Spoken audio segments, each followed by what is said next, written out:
Bienvenidas y bienvenidos. Hoy vamos a explorar juntos un pasaje bíblico muy especial, el capítulo 14 del Evangelio de Juan. Y lo vamos a hacer siguiendo las reflexiones de un material que analiza este texto a fondo. Según esta fuente, estamos frente a uno de los capítulos que más consuelo ofrece en toda la Escritura. Nos sitúa en un momento clave, ¿no? Jesús ya sabe que se va y le habla directo a sus discípulos, buscando calmarlos. Y esas palabras, bueno, nos dice el análisis, viajan en el tiempo hasta nosotros. Exacto. La idea hoy es desglosar esos mensajes clave que la fuente identifica. Consuelo, sí, pero también dirección, promesas. Se enfoca mucho en cómo esas palabras buscaban fortalecerlos justo en ese momento de tanta confusión, de tanta angustia. Y todo parte de esa frase que el análisis pone en primer plano. No se turbe vuestro corazón. Creéis en Dios, creed también en mí. Vamos a ver qué nos dice esta interpretación paso a paso. Primero, el contexto. La fuente nos pone en la última cena. Jesús acaba de decir dos cosas tremendas, que uno lo va a traicionar y que él se va a un lugar donde ellos, por ahora, no pueden seguirlo. ¿Cómo describe el análisis ese ambiente? ¿Qué se sentía ahí? La descripción es intensa. Pinta un cuadro de confusión total, un miedo que casi se puede tocar y una tristeza, bueno, abrumadora. Hay que pensar, Pedro acababa de escuchar que lo negaría, Judas ya estaba en lo suyo. Es ahí, en medio de esa tensión, con todos destrozados, que Jesús empieza a hablar. Y el análisis recalca eso. Habla con una mezcla de ternura, pero también con autoridad firme. Y les da promesas que son, bueno, centrales para la fe. Entendido. Entonces, esa primera frase, no se turbe vuestro corazón, no es solo un ánimo, muchachos. El material le da más profundidad, ¿cierto? Muchísimo más. No es un simple ánimo. La fuente lo llama una declaración de confianza. Fíjate, no solo les dice no se angustien, sino que les da la base para esa calma, la fe que ya tienen. Les dice, ¿creéis en Dios?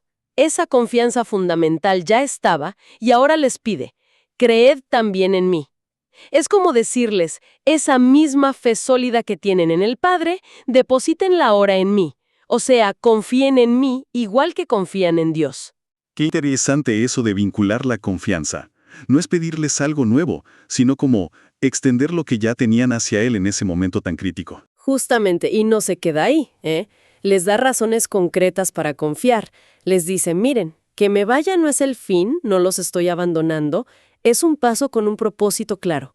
Voy a preparar un lugar para ustedes, en la casa del Padre. Les da futuro, una promesa de hogar. Y añade esa otra clave. Vendré otra vez y os tomaré a mí mismo. Es una garantía de que se van a reencontrar. Y el análisis insiste en que esto no era solo para los 12 que estaban ahí en ese momento. Correcto, eso lo enfatiza mucho. No es una promesa solo para ellos esa noche. Se presenta como una seguridad que sigue vigente, personal, para cualquier creyente. La certeza de que hay un lugar reservado, preparado por Cristo. Por eso esa llamada a que el corazón no se turbe. Bueno, sigue actual. Es una invitación a no perder la fe, aún con las dificultades de ahora, porque hay una esperanza firme, futura, que el texto promete. Y esto nos lleva justo a la pregunta de Tomás. Él pone en palabras la confusión de todos, ¿no? Señor, no sabemos a dónde vas. ¿Cómo vamos a saber el camino?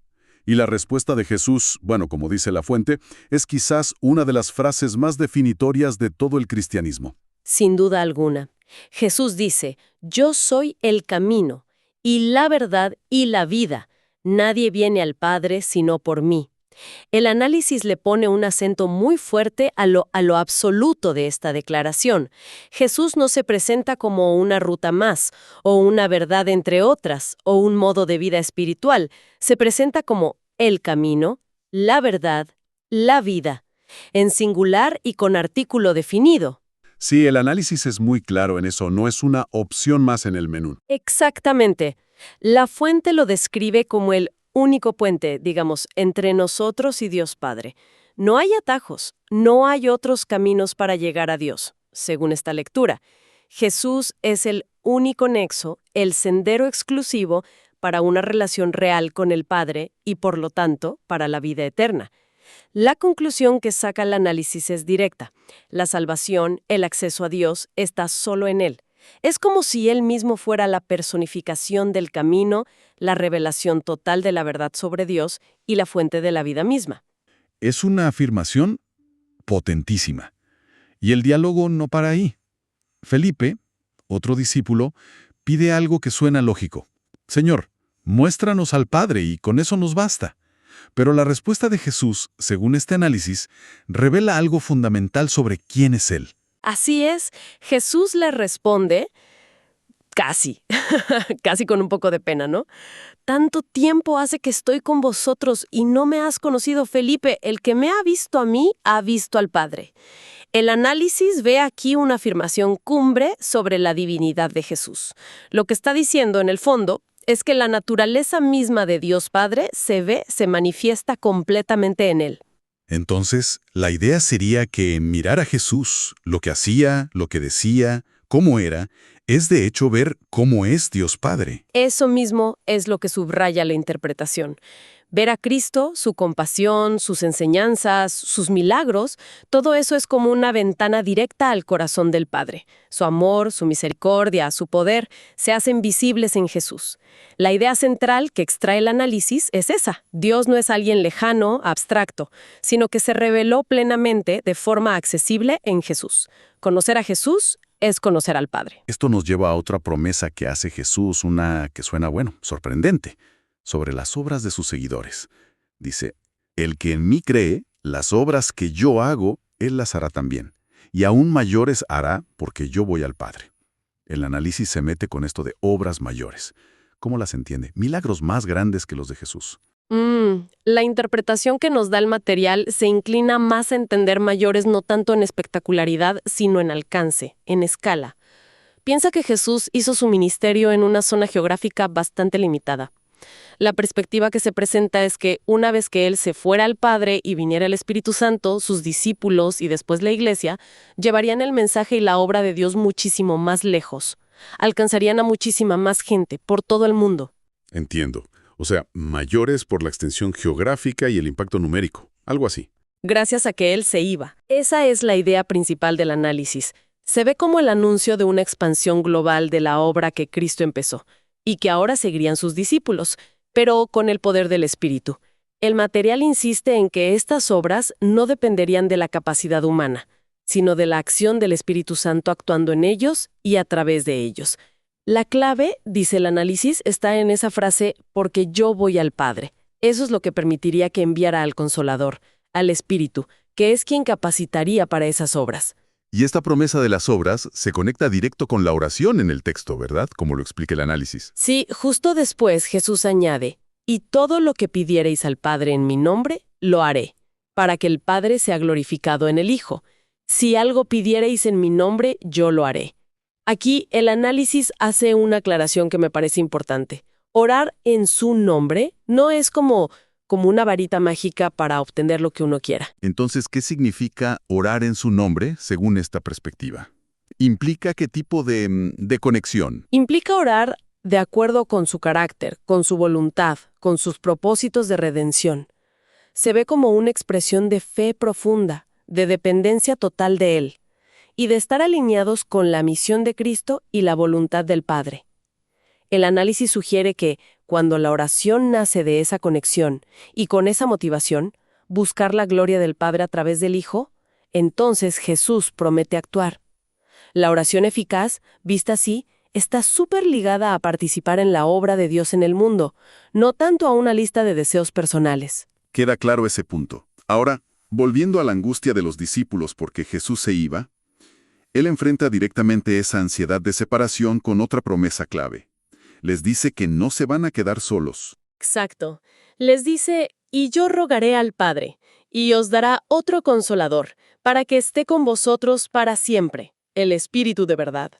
El análisis pone mucho énfasis en esa palabra, otro consolador.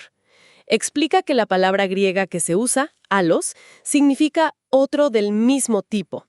O sea que el Espíritu Santo haría el mismo tipo de trabajo, de consuelo, de enseñanza, de presencia, que Jesús había estado haciendo con ellos, pero con una diferencia fundamental. La presencia física de Jesús se acababa, pero la del Espíritu sería permanente, para siempre. ¿Y qué funciones específicas del Espíritu Santo detalla el análisis, basándose en lo que dice Jesús ahí y un poco más adelante en Juan? El material recoge varias funciones clave. Primero, el Espíritu no solo estaría con ellos, sino en ellos, una presencia interna. Segundo, les enseñaría todas las cosas, les daría una comprensión más profunda. Tercero, les recordaría todo lo que Jesús les había dicho, para asegurar que el mensaje no se perdiera. Cuarto, daría testimonio sobre Cristo. Quinto, los guiaría a toda la verdad.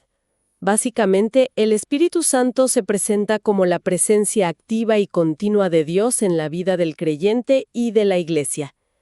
La partida física de Jesús no significaba que quedaran huérfanos, sino que pasaban a una nueva forma de su presencia, a través del Espíritu. Es una promesa muy fuerte de compañía, de guía, de capacidad continua. Y ya casi al final del capítulo, Jesús les da un regalo muy particular, algo que contrasta totalmente con lo que da el mundo. Dice, «La paz os dejo, mi paz os doy, yo no os la doy como el mundo la da». ¿Cómo es esta paz, según la interpretación que estamos siguiendo? ¿Qué le hace tan diferente? El análisis la describe como radicalmente distinta a la paz del mundo. La paz que ofrece el mundo, digamos, suele ser superficial, depende de las circunstancias, ¿no? Que no haya conflictos, que haya plata, salud, tranquilidad. Es frágil por naturaleza, se puede ir en cualquier momento. En cambio, la paz que Jesús da se presenta como una paz interior, profunda, estable, que no depende de que las cosas afuera estén bien. Una paz que puede seguir ahí, incluso en medio de problemas o del caos. ¿Qué la hace tan fuerte, según el análisis? Exactamente eso. Se interpreta como una paz que nace de la relación restaurada con Dios por medio de Cristo y que se alimenta de la presencia constante del Espíritu Santo adentro del creyente. Es una serenidad, una confianza de fondo que ancla el alma, incluso si hay tormenta afuera, persecución o pérdidas personales. Se basa en la seguridad de pertenecer a Cristo y de que Él tiene el control final. Por eso, el material enfatiza que es una paz que el mundo no puede crear y, muy importante, tampoco puede quitar.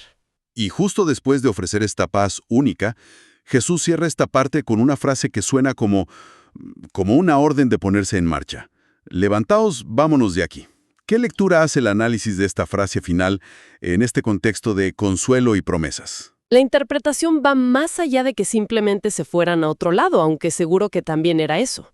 Se lee como una llamada simbólica a la acción, a la valentía, a moverse hacia adelante con fe. Es como si Jesús dijera, a ver, ya les di la seguridad de un hogar eterno, les mostré que soy el camino, les prometí la presencia constante del Espíritu y les ofrecí mi paz que nada puede romper. Ahora, con todo esto, arriba. No se queden paralizados por el miedo o la duda. Enfrenten lo que viene. Avancen en la misión que les dejo. Es una invitación a una fe activa, dinámica, que sigue adelante a pesar de las sombras que pueda haber en el camino. Una interpretación interesante.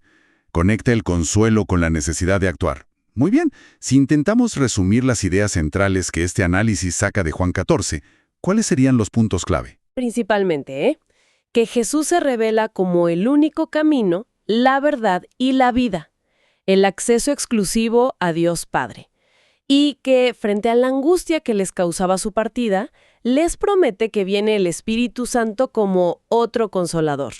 Eso les asegura una presencia divina constante y una guía para siempre. Y además les da ese regalo tan especial, su propia paz. Una paz interior, fuerte, que es totalmente diferente a la seguridad que puede ofrecer el mundo. Todo esto como respuesta directa a esa turbación, a ese miedo que tenían los discípulos. Exacto. Y el análisis cierra volviendo a esa invitación del principio, que es como un eco en todo el capítulo. No se turbe vuestro corazón, ni tenga miedo. Es una llamada constante a confiar en Él, basada en quién es Él y en que sus promesas son firmes. Se subraya entonces que la promesa no es solo un cielo futuro, sino también una presencia activa y poderosa de Dios aquí y ahora, por medio del Espíritu. Y no de todos los días. La presencia del Espíritu es, fundamental para la vida cristiana, según esta lectura. Esa idea de la presencia activa del Espíritu es central en todo esto que hemos hablado. Definitivamente. Y esto nos deja con una reflexión interesante, ¿no? Que surge un poco de la lógica del análisis que seguimos. Si el Espíritu Santo fue prometido según este texto y su interpretación, no solo para consolar en momentos de crisis fuerte, sino para vivir constantemente en el creyente, para enseñar todas las cosas, recordar lo de Cristo y guiar a toda la verdad. ¿Cómo se busca y se reconoce activamente esa guía y esa enseñanza del Espíritu en la vida diaria? Más allá de la respuesta a la angustia inicial de los discípulos, ¿cómo se cultiva esa dependencia, esa escucha atenta del Espíritu en lo cotidiano, en las decisiones chicas y grandes? Es una pregunta que, da para seguir pensando mucho más allá de nuestra conversación de hoy.